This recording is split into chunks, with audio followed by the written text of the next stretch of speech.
Pessoal, muito boa noite a todos. Salão de Estudos Centro Espírita Vinhas do Senhor, aqui em Pouso Alegre. A todos que nos acompanham através das redes sociais, sintam-se como se estivessem aqui conosco. Como é de nosso hábito, como sempre a gente fala, configura uma verdadeira necessidade. É imperioso que nós, antes de iniciarmos o estudo, a palestra ou qualquer atividade que seja no âmbito de um centro espírita, é interessante que nós foquemos o nosso pensamento nessa tarefa e nessa atividade.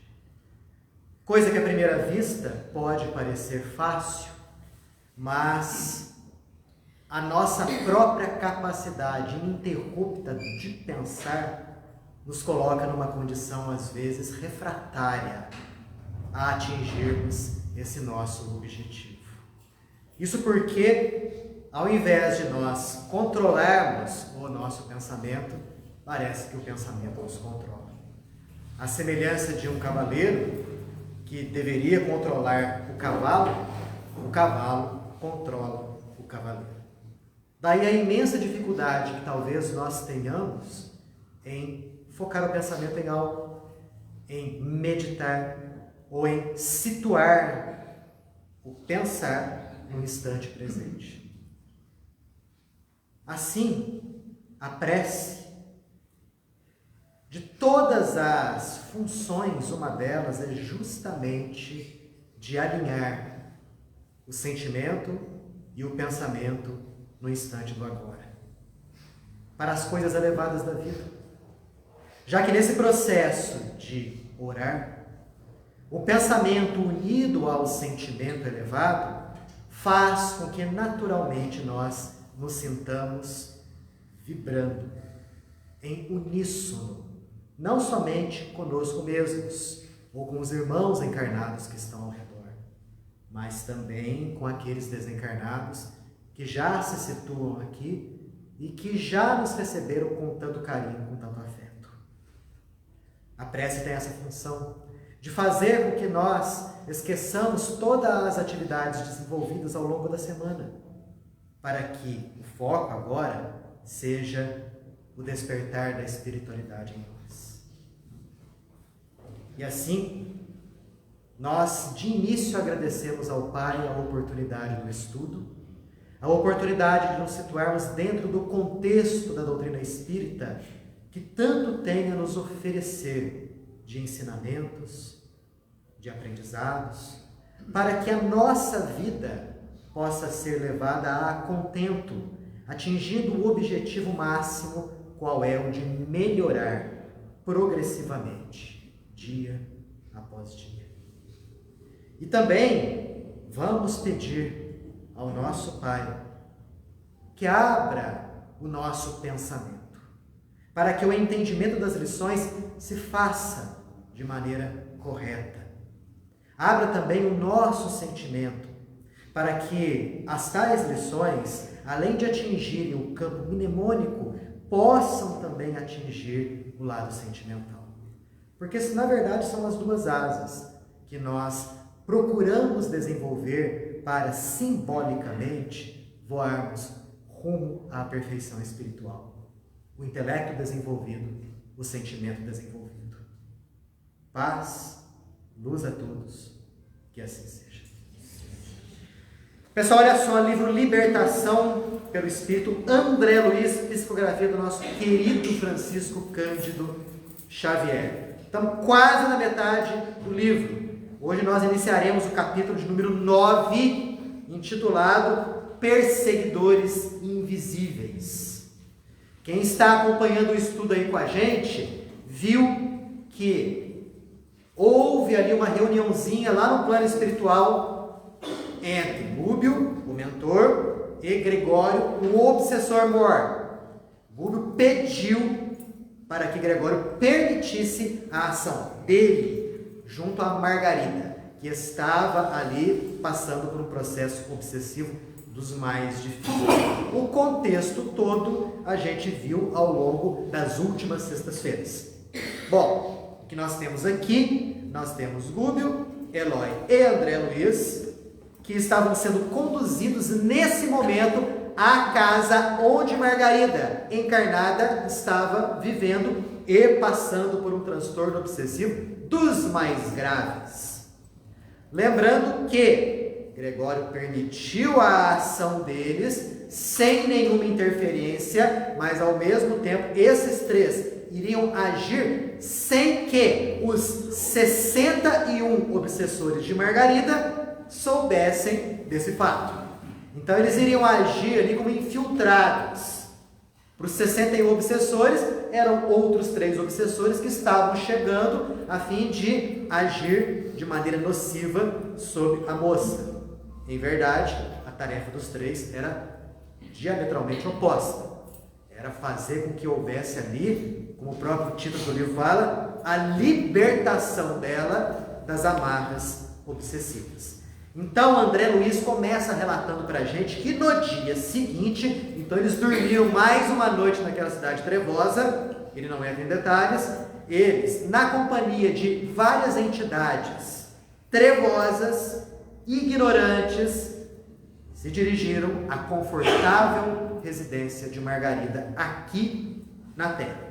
E aqui ele fala que a casa de Margarida era uma confortável residência.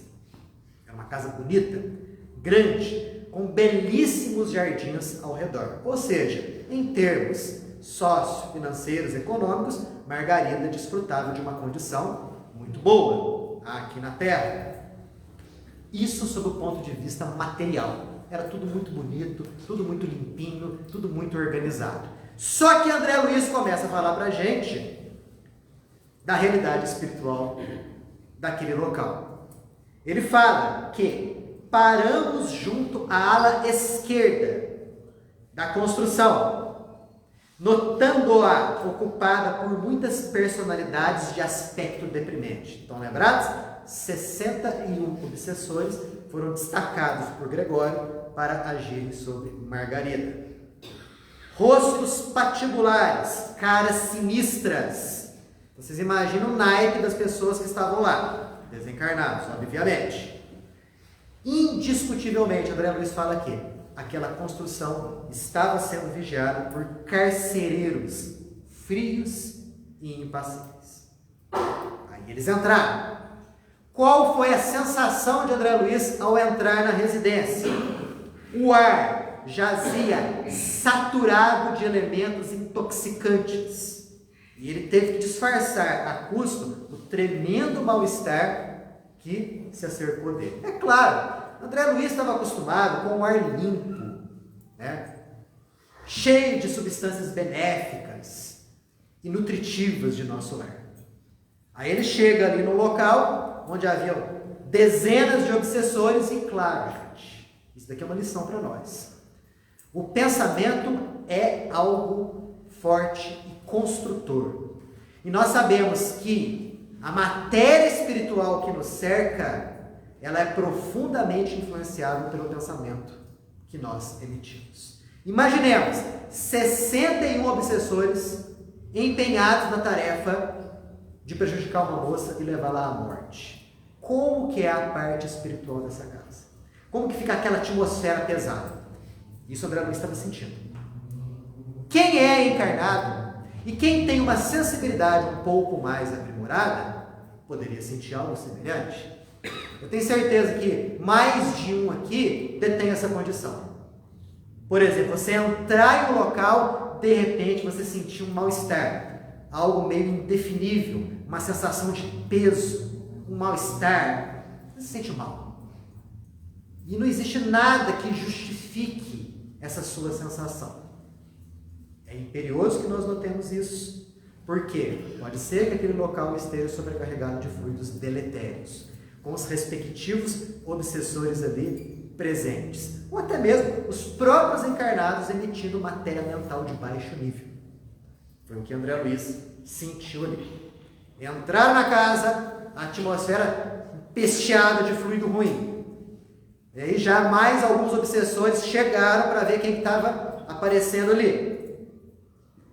De posse, porém, das instruções de Gúbio, tudo fazíamos para nos assemelharmos a delinquentes, Quer dizer, eles tinham que colocar ali toda uma banca de obsessor. Eles não tinham que aparecer lá bonitinhos, né? Bem vestidinhos, emitindo luminosidade. Isso não, eles estavam infiltrados. Se eles estavam infiltrados, eles tinham que estar disfarçados. Eles tinham que estar com roupa preta. Tinha que estar com uma roupa, sei lá, que não fala roupa preta, não né? É rosa. Algo parecido lá com o que os obsessores estavam vestindo. Olha só o que ele fala, dá algo a entender isso aí, ô Antônio Carlos, ó. Reparei que o próprio Gúbio se fizera tão escuro, tão opaco no seu perispírito, que estava francamente irreconhecível. Então, olha só, os próprios benfeitores espirituais, eles tinham que disfarçar. Então, eles moldaram o corpo espiritual deles numa condição mais opaca, uma condição mais densa, mais pesada. Claro, eles tinham que ser vistos pelos obsessores. Eles tinham que ser sentidos como companheiros deles. Então, a própria questão fisionômica mudou. Porque André Luiz fala que se a gente não estivesse acompanhando o Gúbio o tempo inteiro, a gente nem saberia que ele era Gúbio. Tamanha a diferença na sua organização perispiritual. E aí surgiu um sujeito lá no meio daquele monte de obsessor chamado Sérgio. O Sérgio apresentou os três ao obsessor mor. Vocês lembram? Gregório tinha falado no capítulo anterior a respeito de um obsessor mor, o chefe dos obsessores, que comandava os outros 60, que era um sujeito frio, inimigo da família. Pois é, o nome dele era Saldanha, diretor da falange operante, veio nos receber. Chegou o Saldanha, já todo ali hostil, né? Que é isso? O que vocês estão fazendo aqui? Quem são vocês? A gente imagina assim, né? Mas aí Gúbio falou uma senha. André Luiz não fala qual foi essa senha. Gregório deu a eles uma senha. Sei lá, uma palavra, sei lá o que foi, né? Aí quando o Saldanha ouviu essa senha, já deu aquela acalmada. Ah, não, foi o chefão lá de cima que mandou. Se o chefão lá de cima ou o chefão lá de baixo, né? Mais ou menos assim. Aí Saldanha fala: o chefe mandou apertar o cerco? Pergunta para Gúbio, né? E Gúbio, o mentor, fala: claro. A gente está aqui, inclusive, para poder examinar a moça. Você pode nos levar até ela? Né? Vou levar sim. E como é que ela está? Ah, ela está cedendo. A jovem senhora vai cedendo devagarinho. E aí levou os três até os aposentos onde estava Margarida. Para chegar no quarto dela, tinha que passar por um corredor. Olha o que André Luiz descreve do corredor. Indicando-nos vasto corredor atulhado de substâncias fluídicas detestáveis. Então não bastava o processo obsessivo único, puro e simples sobre a pessoa. Os obsessores fazem questão de deixar o local fluidicamente emporcalhado, com energias densas de baixo nível. Sabe o que o pessoal fala muito ali? Precisa fazer um trabalho de limpeza na casa, né? Tem que limpar espiritualmente a casa. Não é de todo desprovido de razão nisso daí. Porque um local onde pensamentos de baixo nível se agrupam, obviamente, a gente vai ver isso aqui: substâncias fluídicas detestáveis. Eu pergunto para os senhores e para as senhoras: como é que a gente limpa um local de substâncias fluídicas detestáveis? Oração. Através do oposto, né? De substâncias fluídicas de mais elevado nível.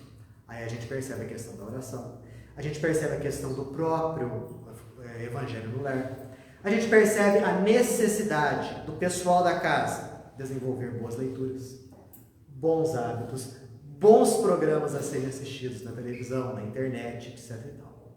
Não adianta nada o indivíduo desenvolver ali atitudes materiais buscando limpar a casa, sendo que o pensamento dele continua vibrando negativamente. Vou acender um incenso aqui e tal. Eu particularmente adoro incenso. Cheirinho é uma delícia. Mas e aí? Como que fica a questão espiritual e material e mental?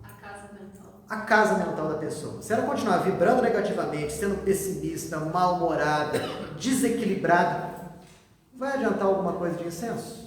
Rigorosamente nada. O que age no espiritual é o espiritual. E o que age no material é o material. É interessante que a gente foque bem nisso daí, tá? Chegaram no quarto da moça.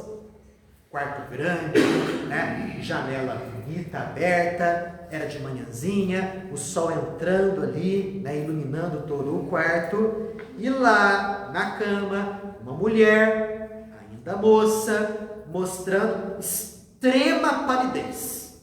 Era Margarida, a obsidiada, que ali está, era o foco da ação. Vocês vão notar que o livro inteiro agora, né? Até o finalzinho, serve ali para poder ajudar a Margarida. E de tabela o Gregório também tem que ser libertado, né? Dois desencarnados de horrível aspecto se debruçavam sobre a moça, jogando energia nefasta de baixo nível na região do busto dela. E André Luiz fala, olha, só esse quadro de ver dois obsessores terríveis empesteando a moça de vibração negativa, só esse quadro já dava para espantar. Mas o negócio não se restringia a isso. Tinha mais. E ele fala o seguinte: meu assombro foi muito mais longe. Quando eu percebi, interpenetrando a cabeceira da cama, dezenas de corpos ovoides, de vários tamanhos, de cor cinza chumbo, e que estavam ali meticulosamente ligados na região cerebral da moça. Então aqui não tinha um, aqui não tinha dois, não eram três ovoides, eram dezenas ligados magneticamente à região cerebral de Margarida. Ele fala aqui, ó, assemelhando-se a grandes sementes vivas, atadas ao cérebro da paciente através de fios sutilíssimos, cuidadosamente dispostos na medula alongada. A obra dos obsessores, ela era fria, meticulosa e cruel. E André Luiz comenta um pouquinho mais à frente o seguinte, ó, eu já vi muitos casos de obsessão, violentos, terríveis, mas movidos pela paixão, né? Pela raiva, pela vingança, do tipo assim, o sujeito me matou, agora eu quero acabar com a vida dele, o sujeito tirou todos os meus bens, vou fazer a vida dele um inferno, sabe? Agora, esse quadro obsessivo, onde os obsessores funcionam como técnicos frios no processo obsessivo, André Luiz era a primeira vez que estava vendo. E aí a gente fala, o que é mais fácil de tratar? Uma obsessão movida pela paixão ou uma obsessão onde se empregam técnicas frias, meticulosamente planejadas? Qual que vocês acham? O que é mais fácil de tratar? O que está motivado pela prazo. paixão. Motivado pela paixão. Antônio Carlos é o motivado pela paixão. Vocês concordam com ele? Todo mundo concordou com você, Antônio Carlos. E é bem... Sabia Deus com ele. E é bem por aí mesmo, né? Porque a partir do momento onde existe uma paixão violenta, é muito mais fácil você acessar o obsessor através de uma conversação, através das próprias preces. Porque ele é um sujeito, talvez na sua essência, bom, mas que foi jogado ali para uma condição de obsessão por conta de um fato que ele não soube entender e não quis perdoar. A bem da verdade, nós não somos assim também? Nós somos assim, né? A gente é incapaz de matar uma formiga, mas de repente alguém pisa no nosso calo, a gente quer matar aquela pessoa, a gente quer prejudicar, a gente deseja um mal. Por isso que eu digo, nós não estamos tão longe assim dos obsessores. Estamos mais perto deles do que dos seres de luz, você pode ter certeza disso. Agora, agir em um processo obsessivo desse nível aqui, onde existe todo um planejamento meticulosamente, né, ali levado a efeito, meu Deus, é complicado, muito difícil. Né? Dezenas de corpos ovoides. Por que vocês acham que servia aqueles corpos ovoides? Alguém tem ideia? Sugar energia. Perfeito. Projetar Então, no caso, ela mesma chamava, né? Ela mesmo se sentia assim, né? Margarida. Olha só. Os obsessores estavam lá, mas ela aceitava. Os obsessores estavam lá. Por quê? Porque ela tinha um passado culposo, a gente viu isso daí. Claro. Foi? A vingança dele. A Né? vingança dele. Ao mesmo tempo ele amava e odiava. Ele queria que ela morresse para ele poder recebê-la de braços abertos no umbral. Ela ser a companheira dele lá. Mas ela veio prejudicada ele no passado. No capítulo anterior ele falou, vou torturar ela, estou torturando ela do mesmo jeito que ela me torturou no passado. Né? Agora, realmente, a função dos ovoides é sugar a energia. E ao mesmo tempo que suga a energia, eles fazem isso também. Certo. A própria energia pesada, Certo. o próprio magnetismo denso do ovoide repercute na vítima, no obsediado. Então, todas aquelas ideias de baixo nível, todo aquele monoideísmo do ovoide, pelo fato dele estar ligado magneticamente na vítima, repercute na vítima. Então a vítima pode ter, por exemplo, quadros alucinatórios, que em verdade não são dela, são reflexo dos quadros alucinatórios dos corpos ovoides, que não tem nada dela. Tanto que a Adriana Luiz até fala aqui, né, que a própria região ocular, os próprios feixes oculares estavam sendo totalmente dominados pelo obsessor. E que os olhos arregalados de Margarida sugeriam a André Luiz que ela estava vendo coisas ali que não existiam. Verdadeiros quadros alucinatórios. Quer dizer, os obsessores fazem isso também. Eles despejam imagens de baixo teor na mente das vítimas. E as vítimas acolhem isso daí e acham que estão delirando. Em verdade, aquilo ali foi algo formado por mentes alheias. É o que André Luiz fala aqui. Em verdade, já observaram, ele fala aqui vários casos de obsessão violentos, mas desse tipo, nunca. Com a devida permissão, analisei o corpo físico da moça hostilizada. O que ele fala aqui?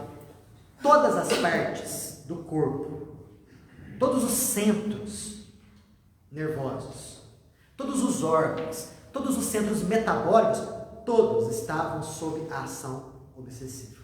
Nenhum absolutamente escapava. A própria pressão sanguínea demorava-se sob o comando dos perseguidores. Quer dizer, o que dá a entender aqui? Que se eles quisessem aumentar a pressão sanguínea deles, aumentavam. Se eles quisessem diminuir, eles diminuíam. A que ponto que chega? Essa parte eu achei interessante. A região torácica dela apresentava extensas feridas. E André Luiz explica o porquê dessas feridas. Olha que interessante. Vi que a enferma inalava substâncias escuras que lhe pesavam nos pulmões e que refletiam nas células da pele. Ou seja, ela inalava substâncias de baixo nível, aquilo intoxicava os pulmões e refletia-se na pele. Olha que coisa interessante aquilo. Aqui eu encontrei algo que bate muito com aquilo que a gente vê na medicina chinesa. A medicina chinesa fala que o pulmão é o órgão que regula a pele. E aqui mostra bem isso daí. A pessoa inalava fluidos de baixo nível, região pulmonar, com reflexos na região epidérmica.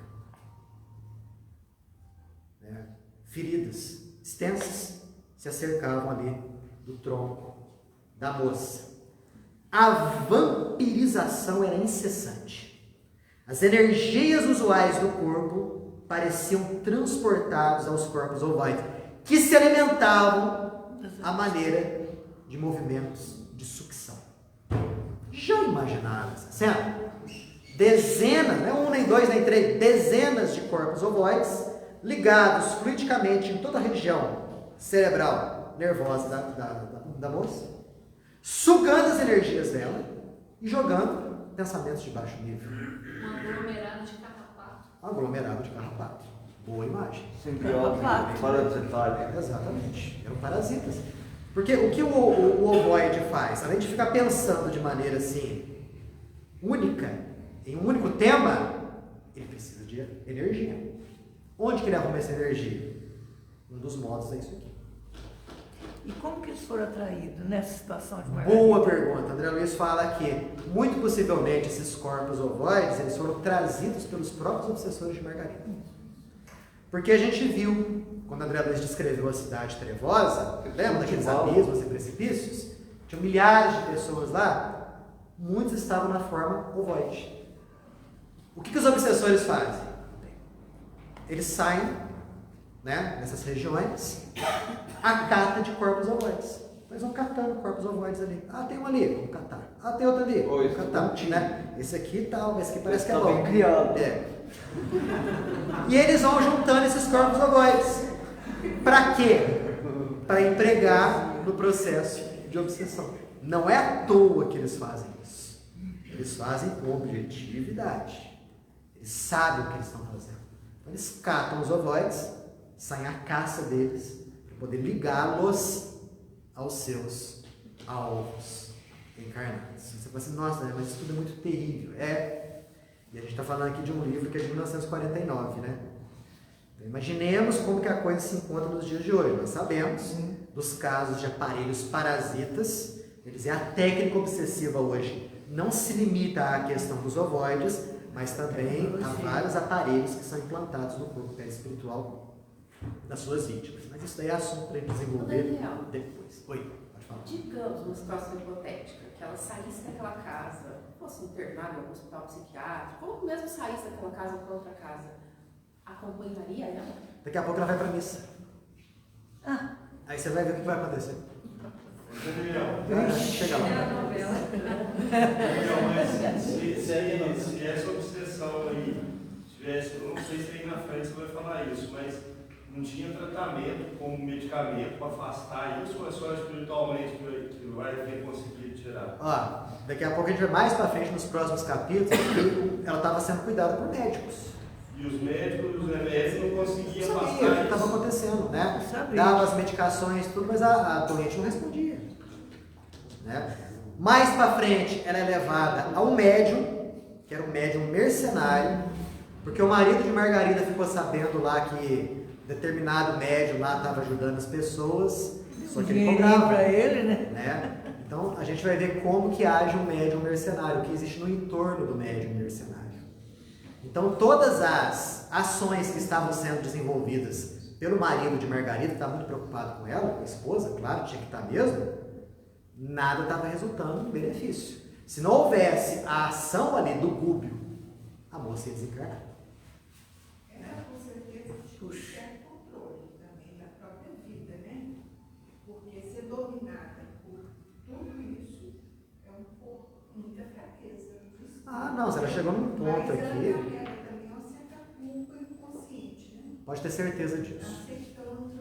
O passado dela era um passado difícil, porque senão ela não estaria magneticamente ali envolta nesse tipo de ação. Não estaria. Na palestra do Décio, aquele médico que fala É o no Décio, final, o Décio Andolírico. Isso, ele fala que num dos livros de André Luiz, sobre quadro obsessivo, e aí, num dos livros, na loja do livro, mas ele falando de um livro, né, de quadro obsessivo do André Luiz, ele cita que numa das passagens lá que existe um tipo de remédio que isola o DMT do cérebro para poder curar o paciente. É como se isolasse a mediunidade do paciente, uma coisa assim que eu vi. Ah, isso eu já não sei em que parte de André Luiz está isso.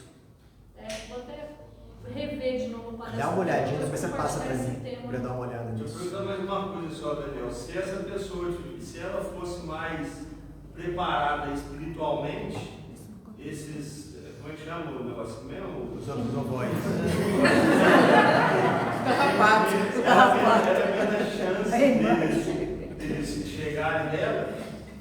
Pode ter certeza disso. Então ela estava, vamos supor, ela estava Totalmente vulnerável. Tava E eles aberta. atacaram. Então se ela tivesse um pouco espiritualmente preparada, eles não conseguiriam chegar nela. Com tanta facilidade assim, não. Daí a gente descarta até a hipótese do medicamento.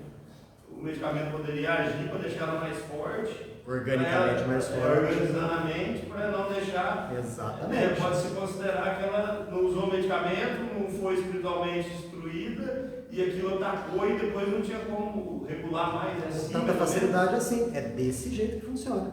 Por isso que se fala o seguinte, a necessidade do preparo espiritual da pessoa, a fim de que ela possa opor resistência às influências negativas. Porque tudo depende de como que a pessoa está, em termos assim, espirituais, mentais, para que essa resistência seja levada a efeito e não seja uma presa fácil. E os obsessores, eles tentam, gente. Eles buscam uma brecha até encontrar um jeito de poder... Exato, mas se eles percebem que o indivíduo está fortalecido e opõe uma resistência, aí a tarefa vai ser mais complicada, muito mais complicada, muito mais difícil. E como que recupera o ovoide?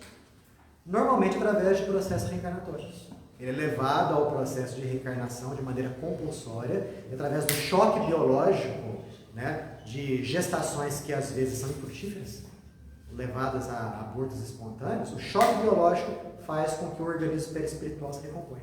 Mas também por intermédio de uma intercessão, né? Ah, sim, você pode ter certeza disso. Porque se depender deles, da ação, do querer deles, não conseguem sair dessa. Porque o pensamento de um ovoide é um pensamento de monoideia. Ele fica girando em torno da mesma ideia. Vingança, vingança, vingança. Vício, vício, vício. E por aí vai. Não sai disso. Se não tiver a intercessão de terceiros, esquece. Não tem como. O Daniel, o que incentivou o Gubi, o André Luiz e o Eloy nessa missão? Foi um apelo dela? O que aconteceu foi o seguinte, ele fala mais no capítulo anterior que os apelos de Margarida tocaram o coração da mãe de Gregório. Ah, verdade. Lembra? E outra coisa, Rúbio, em vidas anteriores, foi pai de Margarida. Então existia ali... Você já leu sobre isso? Não, né? Atrás ele fala isso. Ah, eu já É tanta informação que a gente está esquecendo. Né? Também eu não vi todos os dias. Ó, continuando aqui então. Vamos lá.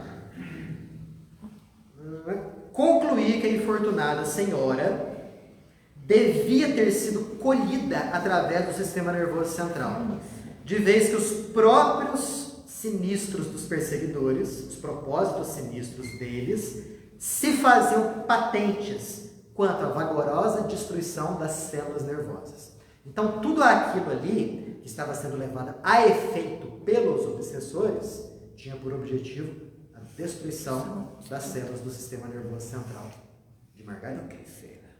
Uma ação espiritual, magnética, com reverberações físicas. Né? Então, a ação ali tinha que ser espiritual. Aí você falou do medicamento. O medicamento poderia equilibrar as coisas momentaneamente, sob o ponto de vista material? Sim, até um certo limite. Mas enquanto a causa persistisse, muito pouca coisa poderia ser feita. Muito pouca coisa. O medicamento poderia dar uma força para buscar o espiritual. Daí seria dá um certo equilíbrio. Né? Equilibrado com o medicamento e assim, ó, vamos voltar no centro toda sexta-feira. A gente fica um pouquinho protegido, né? Assim, o medicamento estaria com equilíbrio e ela ia estar mais serena, daí ela não ia deixar conseguir, né? Exato. Esse casal poderia ficar mais forte. Mas a gente pode pensar também que isso daí não acontece dessa maneira tão facilitada em todos os casos. Porque se a gente for ver um processo desse nível aqui, os próprios medicamentos não estão fazendo efeito. A própria ação medicamentosa não, por quê? A ação magnética negativa era tão forte, tão forte, tão forte, que já estava destruindo o próprio corpo físico. Então não havia, vamos dizer assim, âncoras, né, as quais se ligassem com o medicamento, para que ele pudesse efetuar a ação dele. Tá difícil o caso dela. O caso dela É complicado. Início de processo obsessivo é até mais fácil. Agora, à medida que ele vai enraizando, aprofundando, é muito complicado. Eu não quero acelerar o livro, não, mas você vai ter uma saída para esse processo. Vai! Spoiler aí, vai. O medicamento não adianta, ela está espiritualmente protegida. É possível, né? Vai! Eu sei também que não é todos. Te garanto que o final é feliz. Orar e vigiar para nós todos, né? Vamos Todos nós. devagar, porque, mas, Nossa Senhora, meu. Complicado. Ó, vou te falar o que Kardec falou lá no século XIX. Que a obsessão é uma epidemia de proporções mundiais. Não sei se na época dele existia a palavra pandemia, mas ele fala isso. Uma epidemia de proporções mundiais. Isso no século XIX.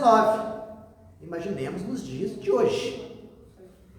A ação dos desencarnados em nós é muito grande. E na maioria dos casos a gente nem atina para isso. É grande. Eu estou comentando hoje até que eu estou com a café. Esses dias eu estava obsediado. Eu falei, eu sei que eu estou ficando obsediado. A semana passada eu vi que você falou isso aí. Eu falei, nossa. Peraí, mano, será que tem 60 na minha cola? 60 não vai dar, você deitaria. Eu estou tomando uns remedinhos, estou acalmando, aí deu uma melhorada. Bem do centro. Mas assim, sempre tem a obsessão. Não, peraí. Pera lá. Ó, sempre tem, não. Eu falo assim, é muito frequente essa ação. Muito frequente.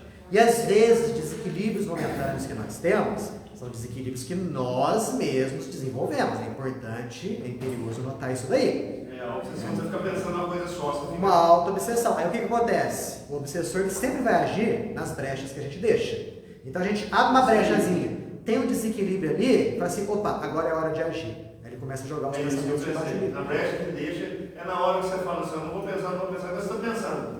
Você está negativo, e nem existe aquele negativo. Nem existe. Mas você está brigando com as pessoas. Nossa, tem lugar que você vai ver o negócio está normal. Tem lugar que você está bom, tem hora que você está trabalhando normal, você está ali com a vida normal, fazendo, arrebentar, a coisa está linda, quando vê, você olha para trás e fala assim, está tudo ruim, está tudo uma bosta. Aí você fala, peraí, agora estamos já, agora não tem, agora não tem, então vamos equilibrar. Aí nessas horas que eu fiquei imaginando, então nessas horas, será que está, não sei, às vezes não está tendo tudo, eu falei, alguém que tem que buscar, vamos ter a calma, Só o fato de você ter essa consciência da possibilidade da ação do obsessor já é um mérito, já é um ganho. Só o fato de você buscar algo mais elevado, que é o contato com a doutrina espírita, já é ponto para você. Agora, a gente ficar totalmente isento da ação obsessiva, na nossa condição espiritual, esquece, não tem como. A gente é momentaneamente obsediado algumas vezes na vida. No processo de obsessão simples. Não quero assustar ninguém, mas é o que acontece momentaneamente. Qual é a ideia? Por que você acha que o Cristo fala do orai e vigiai? O vigiar ali que ele fala é o vigiar dos próprios pensamentos. Então é vigiando os pensamentos mais comuns nossos. E o que eles são, o teor deles e o que eles estão fazendo da nossa vida já é um passo gigantesco para o nosso próprio crescimento espiritual. Porque aí a gente começa a detectar falhas de pensamento, com as naturais repercussões no comportamento. Então, opa, peraí, como você disse, tá tudo muito bem, etc e tal, beleza, de repente eu olho para trás, nossa, tá tudo ruim, tudo uma bagunça. Mas peraí, de onde que vem esse pensamento? Por que eu estou pensando assim?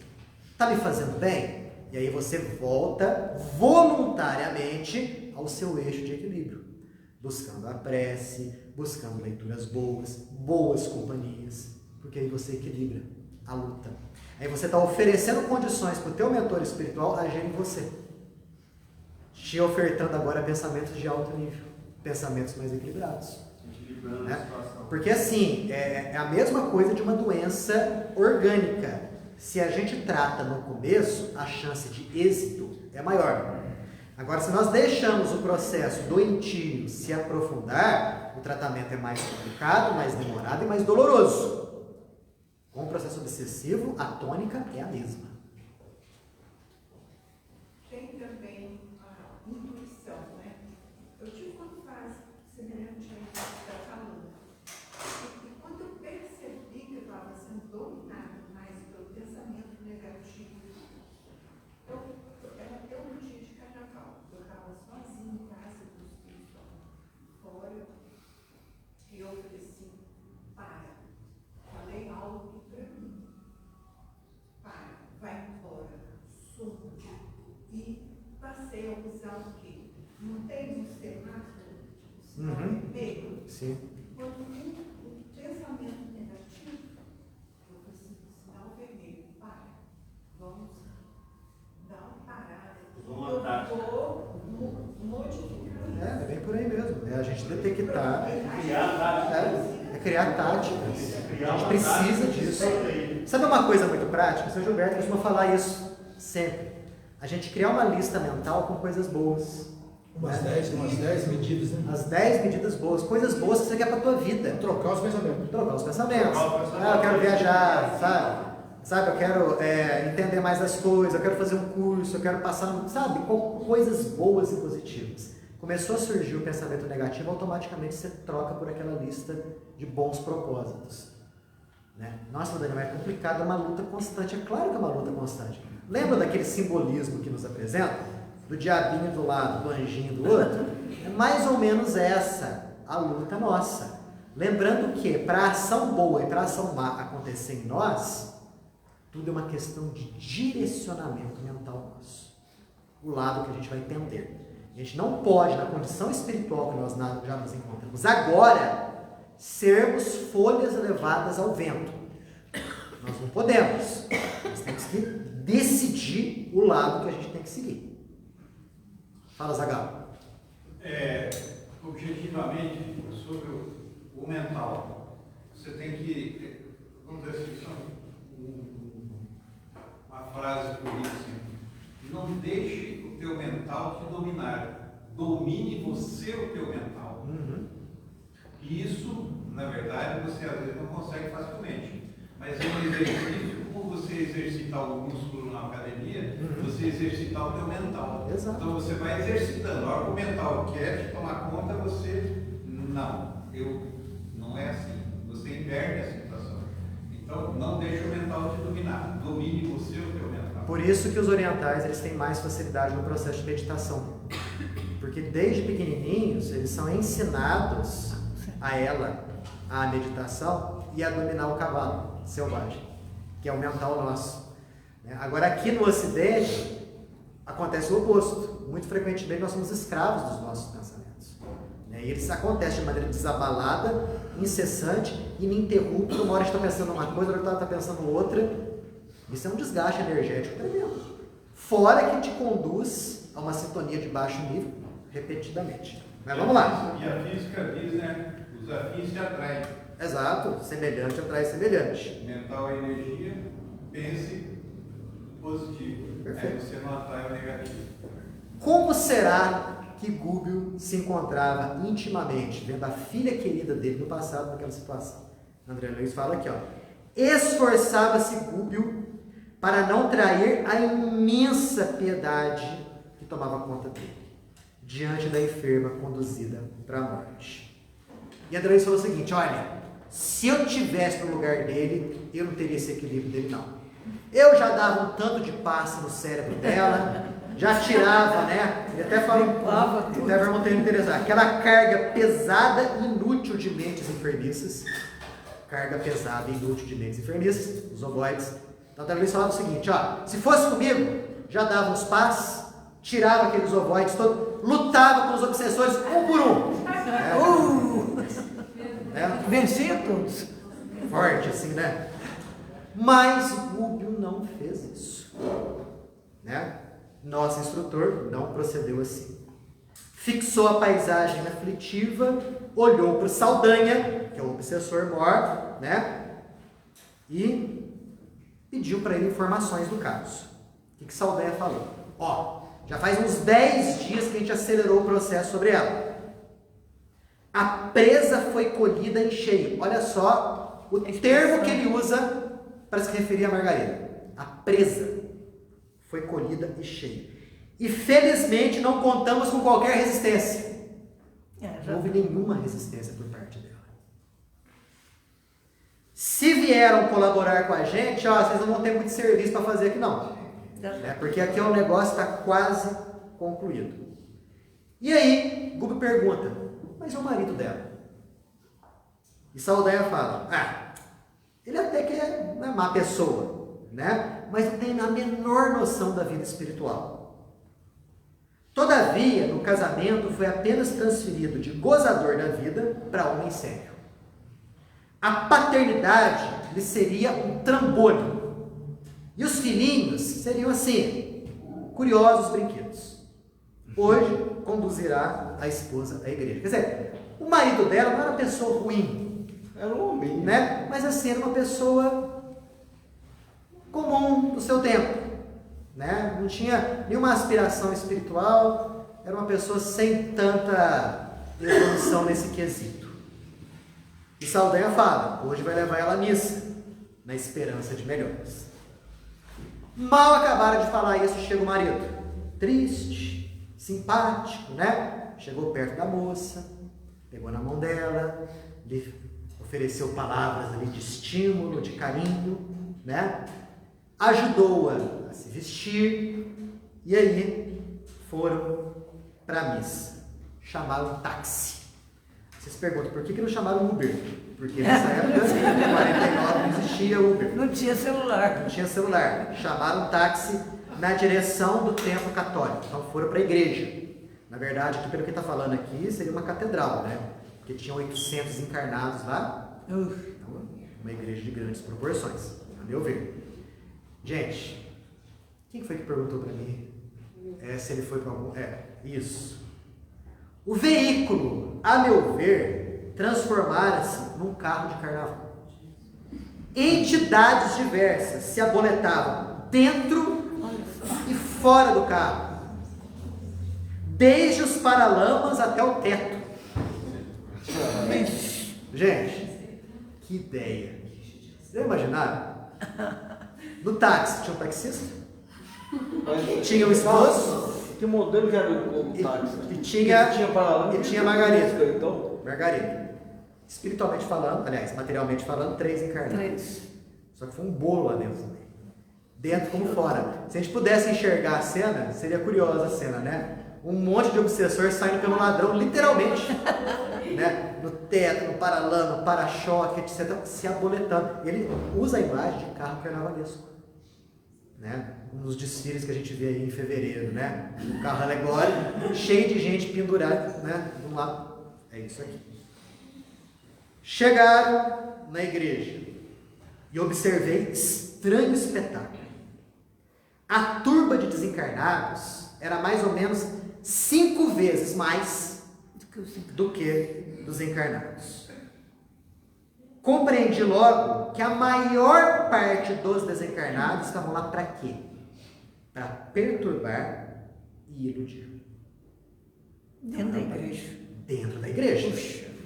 Perturbar e iludir. Então ali André Luiz fala que tinha cerca de 800 pessoas assistindo a missa. Se era 5 vezes mais, 800 vezes 5, vamos ver quem que é bom de matemática?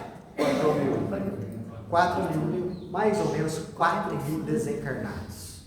E a maioria dos desencarnados com propósitos de perturbar e iludir. Aí eles entram na igreja, né?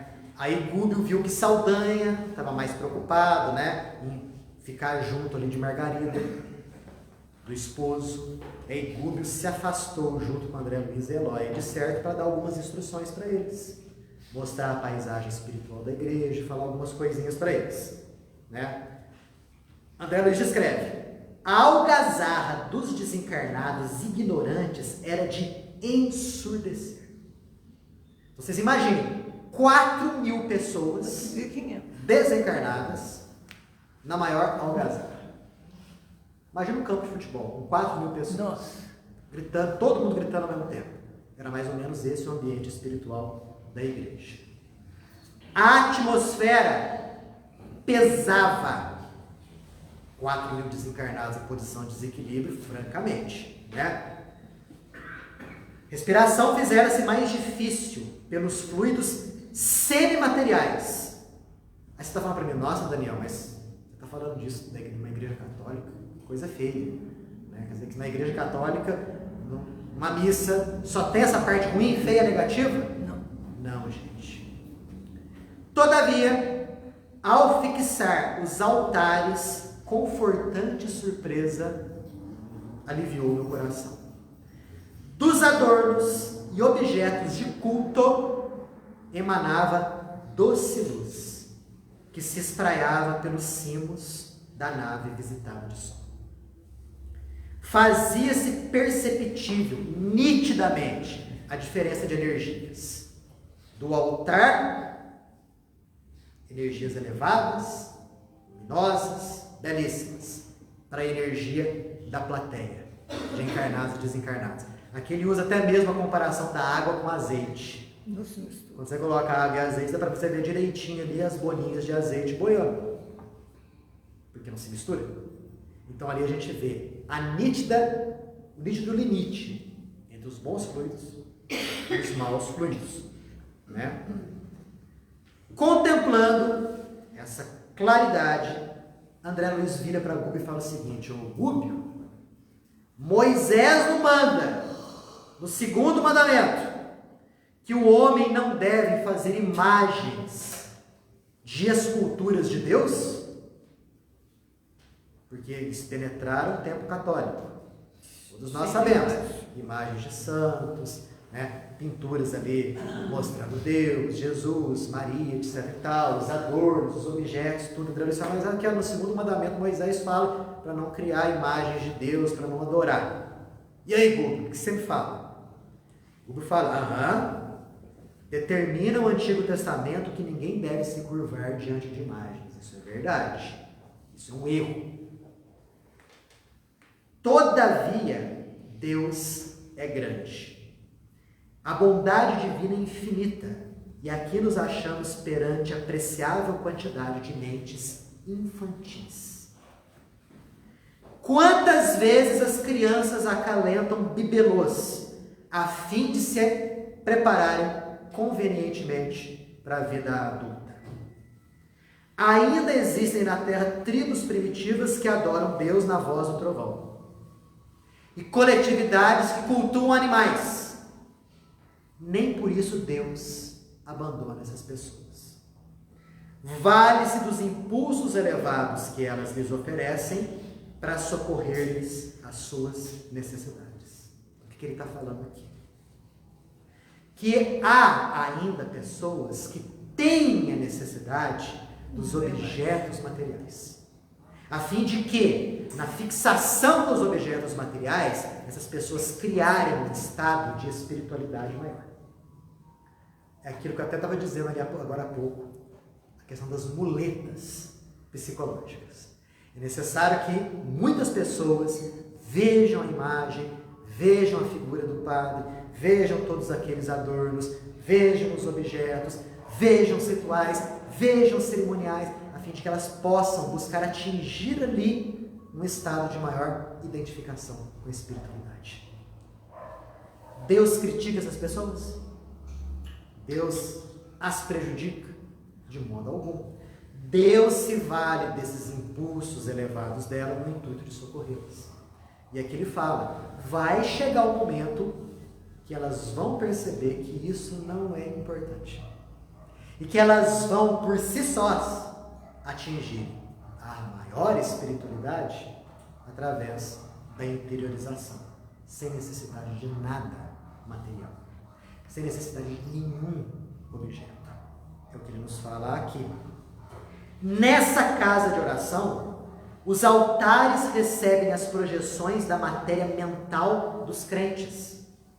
Há quase um século, as preces fervorosas de milhares dessas pessoas envolvem os apetrechos de culto. Já imaginaram? Quase um século. Aquela catedral tinha quase um século. As pessoas que iam lá rezar e olhavam para o altar faziam as suas preces. A matéria mental sublimada dessas pessoas é que fazia com que os objetos, com que o próprio altar ficassem iluminados. A visão do Chico, né? A visão do Chico. Imantáveis. Imantáveis. Não era a imagem, era a mentalização. Perfeito. Não era a imagem, era a mentalização. Agora, para aquelas pessoas poderem mentalizar daquele nível, era necessário para elas ver uma imagem. Fazer parte do culto, de um cerimonial. Notem que aqui não há críticas. Notem que aqui está explicando o processo que algumas pessoas ainda precisam passar para atingir esse grau, esse nível de espiritualização. De qualquer forma, não é errado. Não. Está buscando a fé. Está buscando a fé. Exato, é o que ele fala aqui. Né? Através de semelhante material, os mensageiros celestes distribuem dádivas espirituais com todos quantos sintonizem com o plano superior. Olha aí, hein? Olha que interessante. Quer dizer que os benfeitores espirituais, eles utilizavam aquela própria matéria mental que os crentes enviavam para poder ajudá-los. Para poder ajudar todos aqueles que se sintonizam com o plano superior. Porque vocês acham que naquelas 800 pessoas todas estavam plenamente sintonizadas com o plano superior? Não. Era a minoria. Metade estava com a cabeça na lua. Metade seria muito. Seria pouco, aliás. Mais. Né? É o paralelo que a gente faz às vezes com o passe aqui. Em que a gente fala, olha, na hora de tomar o passe, vamos vibrar positivamente, pensar positivamente. É importante isso. Por quê? Oferecer a necessária sintonia. Porque se você sentar aqui e pensar na pizza que você vai comer lá em casa, você não vai estar vibrando em sintonia. Se você sentar ali e começar a pensar no filme que você vai assistir, ou na briga que você teve mais cedo, você não vai oferecer as condições necessárias de sintonia. Né? A energia vai bater e vai voltar. Vamos falar dessa maneira. Como se a pessoa abrisse um guarda-chuvinha, né? A energia bate e volta. Ah, mas não tem importância? Depois cadê a aguinha? Vai tomar água fluidificada. Não vai adiantar nada, a pessoa só vai tomar água. Porque as energias positivas que são depositadas aqui, esquece. A mesma coisa vai acontecer com a hóstia aqui. Só que semana que vem a gente fala. Ok? Daniel, só perguntar. Eu ouvi aí algo